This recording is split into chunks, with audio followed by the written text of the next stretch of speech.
Magandang araw po. Pag-asa Weather Update.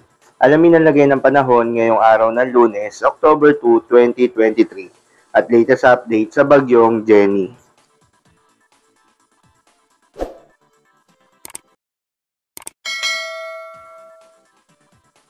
Narito na yung pinakahuling update natin sa binabantayang bagyo na si Severe Tropical Storm Jenny na may international name na Koinu. As of 11 p.m., narito po yung update natin dito sa Pag-asa. Makikita po natin sa ating latest na mga data, ang Severe Tropical Storm Jenny ay halos patuloy yung paglakas at posible by tomorrow, ito ay maging isang ganap na typhoon category ng bagyo. Kapag sinabi yung typhoon category, ang katumbas nito ay halos mga signal number 4 yung lakas niya. Samantala, ang huling lokasyon ng bagyong Jenny ay nasa 715 kilometers silangan ng Apari. Dito naman sa may lalawigan ng Cagayan. At ang kanyang lakas ngayon ay nasa 110 kilometers per hour malapit sa gitna at magbugso na nasa 135 kilometers per hour. Ito ay kumikilos pahilagang kanluran sa bilis naman na 10 kilometers per hour. Patuloy pa rin ho yung pag-iral ng southwest monsoon o hanging habagat. Kaya bagamat nasa may silangang bahagi, ang bagyong si Jenny, maaari pa rin magdala ang habagat ng mga pag-ulan, partikular na sa may kanlurang bahagi ho ng Luzon at ng Visayas.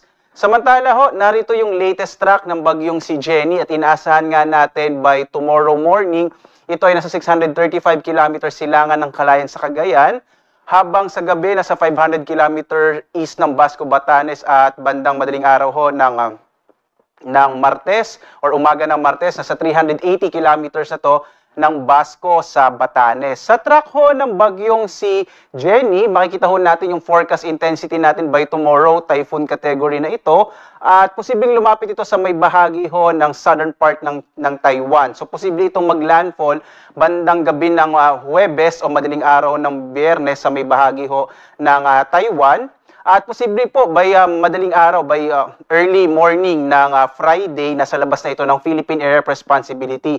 Itong tinatawag natin na forecast confidence cone, posible ho na yung sentro ng bagyong si Jenny ay matagpuan ho bandang pinakamalapit kasi sa may bahagi ng Batanes, araw ho ng Miyerkules hanggang Huwebes. So makikita ho natin dito sa ating forecast confidence cone, pinakamalapit ho itong bagyong si Jenny. Samantala naman, nakataas pa rin ang signal number 1 sa may lalawigan ng Batanes. Ibig sabihin ng signal number 1, sa susunod na 36 na oras ay maaring makaranas ang lalawigan ng Batanes ng malalakas na hangin dulot ng bagyong si Jenny. Dito kasi pinakamalapit ang sentro ng bagyo pagdating nga ho ng araw na bandang Wednesday hanggang Friday. Samantala, narito po ang ating inaasahang mga pag-ulan dulot ng pinagsamang epekto ng bagyong Jenny at ng southwest monsoon o habagat. Makikita natin dulot ng bagyong Jenny, posible ho bukas ng gabi hanggang Martes ng gabi, may mga pag-ulan sa Batanes at sa Babuyan Island, kasama din yung Hilagat, silangang bahagi ng Cagayan at silangang bahagi ng Isabela. Habang dulot ng habagat ay may mga pag-ulan ho sa Occidental Mindoro, northern portion ng Palawan at western Visayas. Samantala, pagdating ng araw ho ng Martes, Martes ho ng gabi, posibleng maging maulan ho sa Batanes dulot ng bagyong si Jenny. Habang may mga pag-ulan naman dulot ng habagat sa Occidental Mindoro, northern portion ng Palawan, mga lalawigan ho ng Bataan at Zambales, dulot ho yan ng hanging habagat na pinalalakas ng bagyong si Jenny. Samantala, patuloy tayo nagpapaalala ho dito sa Pag-asa, posible yung mga biglang pagbaha at pagguho ng lupa, lalo na ho doon sa mga lugar kung saan nagkakaroon ho ng malalakas na mga pag-ulan.